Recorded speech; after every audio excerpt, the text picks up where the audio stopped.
अस्सलाम वालेकुम। Reactions of phenol को डिस्कस कर रहे थे हम। लास्ट टाइम हमने पढ़ा था reaction due to OH group. हमने पढ़ा था फिनोल दो तरह के रिएक्शन देता है, ड्यू टू ओएच ग्रुप और ड्यू टू बेंजीन रिंग। आज हमारे पास उसका सेकंड पार्ट है reaction due to benzene ring, मतलब वो रिएक्शन जिसमें ओएच ग्रुप जो है वो पार्टिसिपेट नहीं करेगा, इन सेंस के वहां पे जो है कोई फंक्शनल ग्रुप आके उसके साथ अटैच नहीं होगा, बल्कि बेंजीन रिंग के ऊपर आके जो भी चीज अटैच होगी वहीं पे होगी। अब आज पहला है हमारे पास नाइट्रेशन। नाइट्रेशन जो है, अब हमें नाम से पता चल गया कि यहाँ पे नाइट्रिक एसिड यूज करेंगे। जो नाइट्रिक एसिड है, नाइट्रिक एसिड वो हम कंसंट्रेटेड भी यूज करते हैं और डाइल्यूट भी यूज कर सकते हैं। डाइल्यूट को यूज करेंगे, कंडीशन थोड़ी सी चेंज होगी, और कंसंट्रेशन के लिए भी कंडीशन थोड़ी चेंज होंगी और हमारे पास प्रोडक्ट भी चेंज हो जाएगा। कंसंट्रेटेड जो है यूज कर सकते हैं या डाइल्यूट यूज कर सकते हैं, और टेम्परेचर भी डिफरेंट होगा, डिफरेंट कंडीशंस ऑफ टेम्परेचर। पहला रिएक्शन देखें तो हम 2 मोल फिनोल लेते हैं। फिनोल बेंजीन रिंग बनाना है और इसके ऊपर OH लग गया, ये हमारे पास बन गया फिनोल। अब नाइट्रिक एसिड का आपको फार्मूला पता है HNO3, उसको हम ऐसे भी लिख सकते हैं HONO2। ये भी हमने 2 मोल लेना है और इसका टेम्परेचर रखना है 25 सेल्सियस, और ये डिल्यूट वाला नाइट्रिक एसिड है। अब आपको पता है OH, ये चैप्टर 9 में आपने पढ़ा है कि OH जो है ये बेंजीन रिंग को इलेक्ट्रॉन डोनेट करता है और R2 और पैरा पोजीशन पे इलेक्ट्रॉन की डेंसिटी बढ़ जाती है। इसका मतलब बेंजीन, यहाँ पर जो बेंजीन का R2 है, यहाँ से हाइड्रोजन और यहाँ से OH, ये मिलके हमारे पास बन जाएगा H2O। अब बाकी जो है हमारे पास ये बेंजीन रिंग और ये इसके ऊपर लगा हुआ है फिनोल OH। अब यहां से हाइड्रोजन रिलीज हो गया, बाकी NO2 बच गया, ये एक NO2 यहाँ पे अटैच हो जाएगा।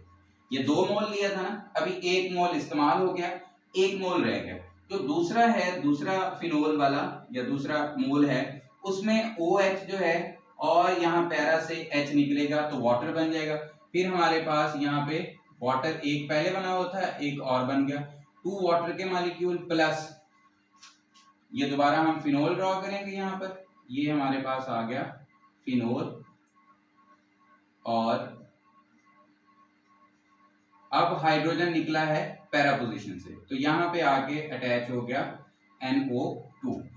अब ये R2 पोजीशन है और ये पैरा पोजीशन है। नाम की बात करें तो इसका नाम है R2 नाइट्रोफिनोल और इसका नाम है पैरा नाइट्रोफिनोल।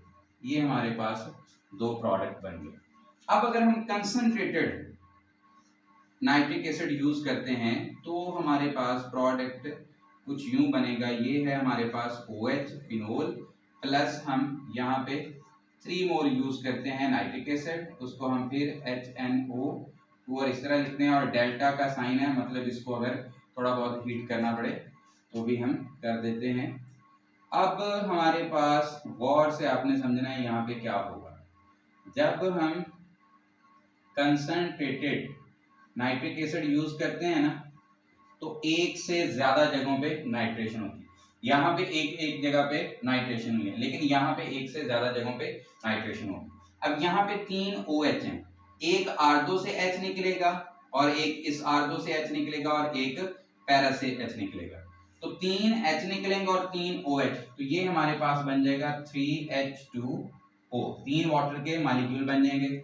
अब यहाँ से हाइड्रोजन निकला था, यहाँ से और यहाँ से, तो यहाँ पे भी NO2 बच गया, बन गया, आके अटैच हो गया, यहाँ पे भी NO2 और यहाँ पे भी NO2 अटैच हो गया। ये कार्बन नंबर 1 है, ये 2, ये 3, ये 4, ये 5 और ये 6, तो हमारे पास नाम बनेगा 2, 4, 6 ट्राई नाइट्रोफिनोल, या इसका कॉमन नेम जो हम ज्यादातर यूज करते हैं वो है पिक्रिक एसिड। ये पेपर पॉइंट ऑफ व्यू से अगर आप देखें तो ये बहुत ही अहम शॉर्ट क्वेश्चन है। पास्ट पेपर्स में आप देखेंगे तो अक्सर ये शॉर्ट क्वेश्चन आया हुआ है। पिक्रिक एसिड का फार्मूला लिखो, या तो ऐसे शॉर्ट क्वेश्चन आया है, या फिनोल से पिक्रिक एसिड कैसे तैयार करते हैं, ये भी आपको पास पेपर में काफी दफा क्वेश्चन आया हुआ है। लास्ट टाइम आपने 2,4,6 ट्राई नाइट्रो टॉल्यूइन भी पढ़ा हुआ है, जिसको हम TNT कहते हैं। ये चैप्टर 9 में आपने वहां पे पढ़ा था, वहां पे OH की बजाय CH3 लगा होता है, तो दोनों में थोड़ा सा आपने जो है वो फर्क क्या है ये याद रखना है। सेकंड हमारे पास है सल्फोनेशन। यहाँ पर हमारे पास सल्फ्यूरिक एसिड जो है ना वो डिफरेंट टेम्परेचर्स पे इसके साथ रिएक्शन करता है। सल्फ्यूरिक एसिड फिनोल के साथ, सल्फ्यूरिक एसिड हमने इसके साथ रिएक्शन करना है 2 फिनोल प्लस 2H2SO4। अब यहाँ पर देखें तो रूम टेम्परेचर पे इसका रिएक्शन हो जाता है। हमारे पास ये 1 फिनोल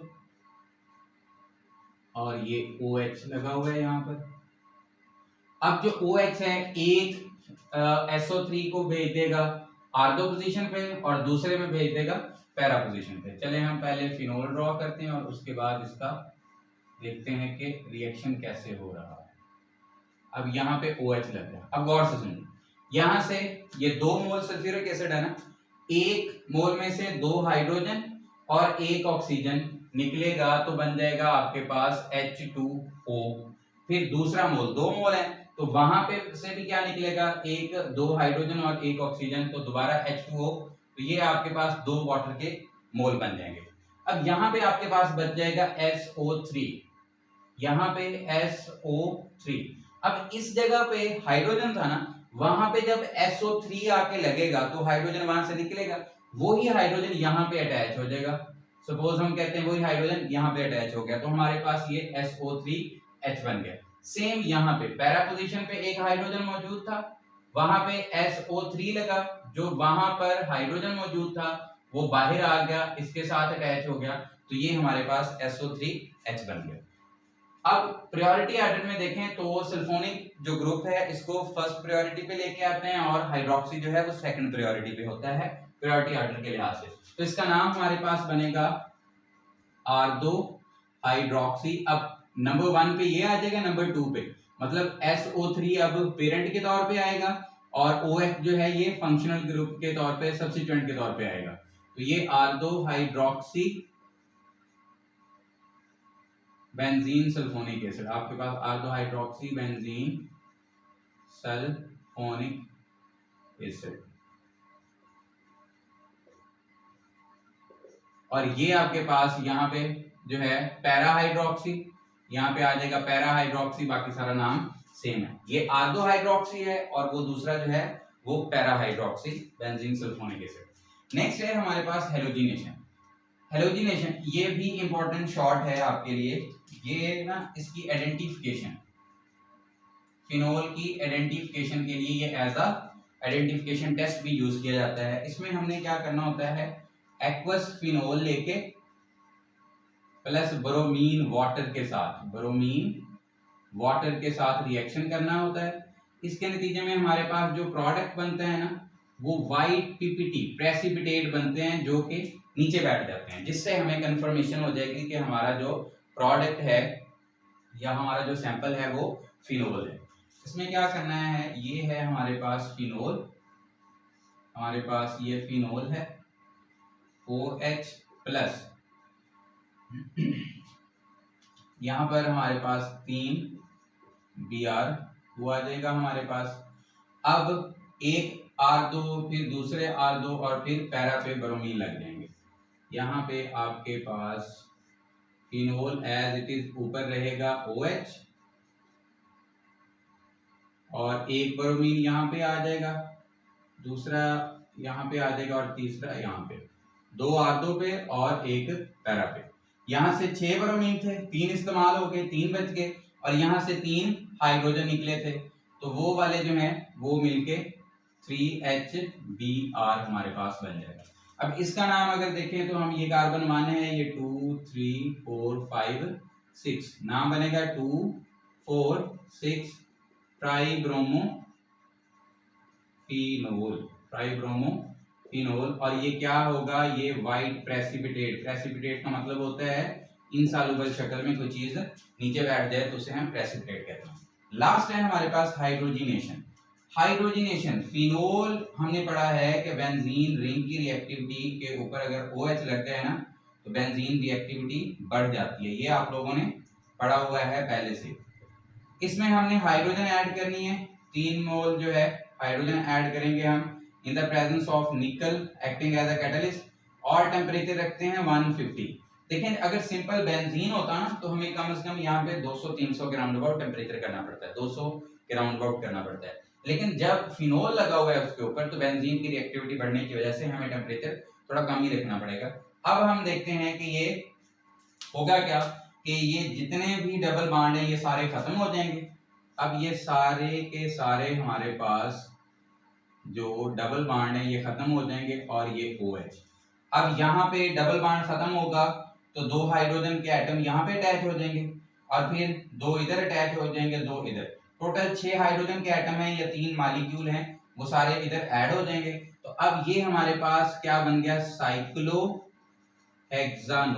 ये हमारे पास बन गया साइक्लोहेक्सानोल। साइक्लो क्यों कहा, क्योंकि रिंग स्ट्रक्चर में।